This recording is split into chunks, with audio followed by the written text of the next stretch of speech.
In the final months of World War II, something unprecedented was happening across Nazi-occupied Europe. For the first time in history, women were serving in military roles that put them directly in combat zones. When Allied forces began overrunning German positions in 1945, they encountered something they hadn't fully prepared for. Thousands of female German military personnel serving in various capacities, from communications operators to anti-aircraft gun crews.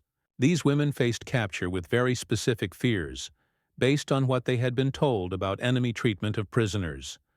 What actually happened when they encountered American military medical care would challenge everything Nazi propaganda had taught them about their enemies.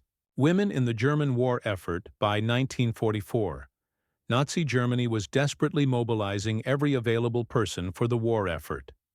Women served in multiple military auxiliary roles, operated radar and communications equipment, served anti-aircraft batteries, defending German cities, worked in aircraft maintenance and logistics, intercepted and decoded Allied radio transmissions, managed telephone and telegraph communications, operated radio equipment at military installations, administrative roles in concentration camps, intelligence gathering and analysis, medical support functions. By war's end, an estimated 500,000 German women were serving in various military auxiliary roles. Unlike in previous conflicts, these women were not just support personnel. They were integral parts of the German war machine. When Allied forces advanced into Germany in 1945, thousands of these women were captured along with their male counterparts. Nazi propaganda and fear. Nazi propaganda had spent years conditioning German citizens about what to expect if captured by Allied forces, particularly targeting women with specific fears. The propaganda claimed Soviet forces committed mass atrocities against captured women. This had some basis in documented events on the Eastern Front. American and British forces would subject female prisoners to humiliating medical examinations. Racial enemies would use capture as an opportunity for revenge. Democratic societies were degenerate and would not respect military conventions. These messages had real psychological impact. Historical records from interrogations and later interviews show that female German military personnel genuinely feared capture, often preferring dangerous escape attempts rather than surrender. The fear was particularly intense regarding medical examinations, which all prisoners of war underwent as part of standard processing. U.S. Army Medical Corps Protocol. The U.S. Army Medical Corps had established clear protocols for treating all prisoners of war, regardless of gender or nationality, based on Geneva Convention requirements and American military medical ethics. Standard procedures included initial health screening for contagious diseases, treatment of injuries sustained during capture, or combat documentation of pre-existing medical conditions, provision of necessary medications and medical supplies for female prisoners. Additional protocols were established. Female medical personnel were assigned when available. Privacy measures were strictly enforced during examinations. Special attention to gender-specific medical needs. Separate housing and medical facilities, when possible. These protocols were not propaganda tools. They were standard operating procedures based on military medical ethics and international law obligations. The reality of American medical care. Historical records from POW camps show that American medical treatment of German female prisoners followed established protocols consistently. Documented evidence includes medical records showing comprehensive care provided to female POWs, testimony from German prisoners interviewed after the war, reports from American medical personnel who served in POW facilities, International Red Cross inspection reports of American camps. Key findings from these historical sources. Female German prisoners received the same standard of medical care as male prisoners. Privacy and dignity were maintained during medical examinations. German women were often surprised by the professional, respectful treatment. Many female POWs were in better health after several months in American custody than when captured Army Nurse Corps personnel, when available, were specifically assigned to handle medical care for female prisoners. Documented reactions from female POWs' post-war interviews and reports provide insight into how female German prisoners responded to American medical care. From U.S. Army intelligence interviews, 1945-1946, many expressed surprise at receiving medicals, attention for minor ailments. Several noted that American medical facilities were cleaner than German military hospitals they had experienced. Some initially refused treatment, suspecting hidden motives.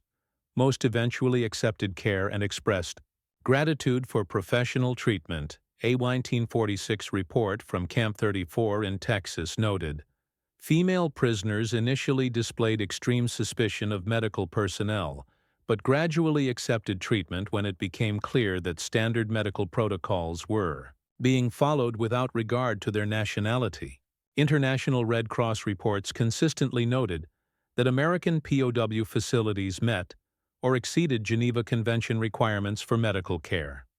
Contrast with expectations. The respectful medical treatment contrasted sharply with what these women had been conditioned to expect from enemy forces. Historical context. Many had witnessed or heard accounts of Soviet treatment of German civilians. Nazi propaganda had portrayed all Allied forces as equally brutal. Personal experiences with German military medical care had often been impersonal, and harsh wartime conditions in Germany had led to deteriorating medical standards. The American approach, professional, systematic, and focused purely on medical needs, challenged their preconceptions about enemy behavior. This wasn't unique to female prisoners. Male German POWs also frequently expressed surprise at American treatment, but the gender-specific fears made the contrast particularly striking for women. Medical personnel. Perspectives. American medical personnel who served in POW facilities left records of their experiences treating German female prisoners. From Army Medical Corps reports, initial language barriers complicated medical examinations. Many female prisoners showed signs of malnutrition and stress-related conditions. Pregnancy and gynecological issues required specialized care. Psychological trauma from combat exposure was common.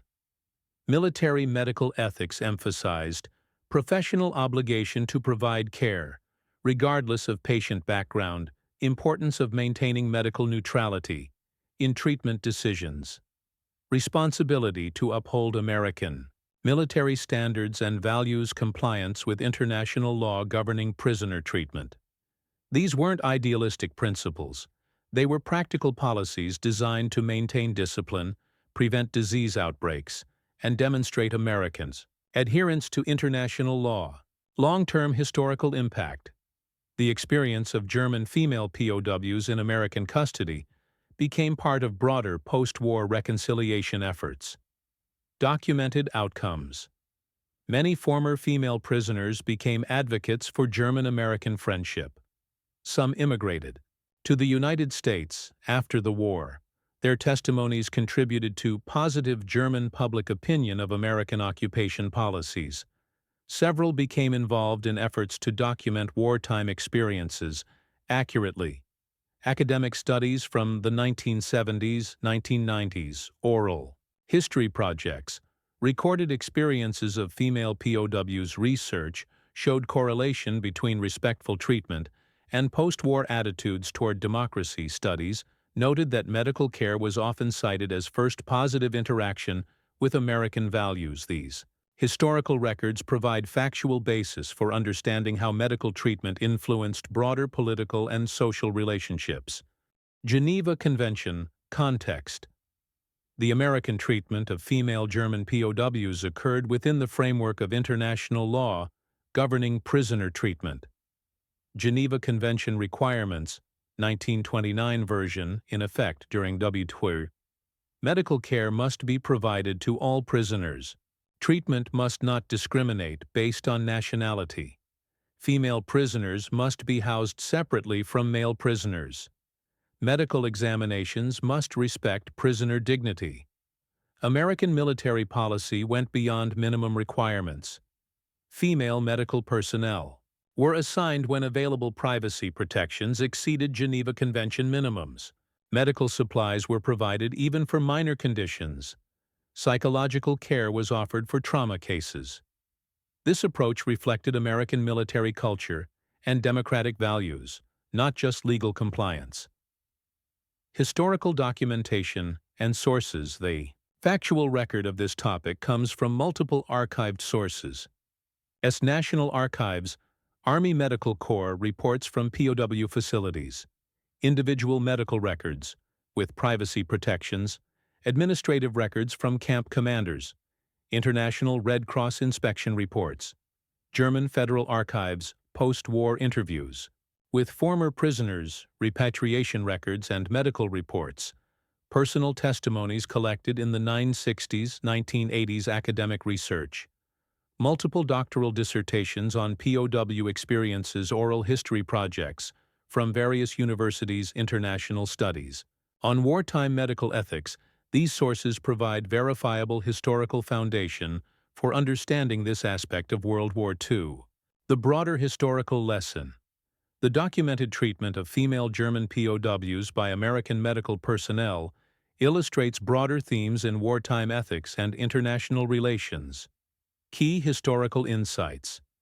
Professional military conduct can influence long-term diplomatic relationships. Medical neutrality serves both humanitarian and practical military purposes. Adherence to international law standards benefits both captors and prisoners. Individual experiences of captured personnel affect post-war public opinion. This wasn't propaganda or strategic manipulation. It was consistent application of American military medical standards that had been developed over decades of military experience. The historical record shows that when democratic institutions maintain their values even under wartime stress, the results can positively influence both immediate military objectives and long-term international relationships. The story of female German POWs and American medical care demonstrates how adherence to professional ethics and international law can serve both humanitarian and strategic purposes simultaneously. Conclusion. Historical facts and their significance. The documented experience of female German prisoners receiving medical care from American military personnel provides factual insight into how democratic values operated under wartime conditions. Historical evidence shows American military medical protocols were applied consistently regardless of patient nationality. Female German prisoners generally received respectful, professional medical care. This treatment often contrasted sharply with their expectations based on Nazi propaganda. The experience influenced many prisoners' post-war attitudes toward American society. The significance lies not in dramatic personal stories, but in the systematic evidence that democratic institutions can maintain their ethical standards even when dealing with former enemies. This historical example demonstrates how professional military conduct, grounded in international law and democratic values, served both immediate humanitarian needs and longer-term goals of post-war reconciliation and stability.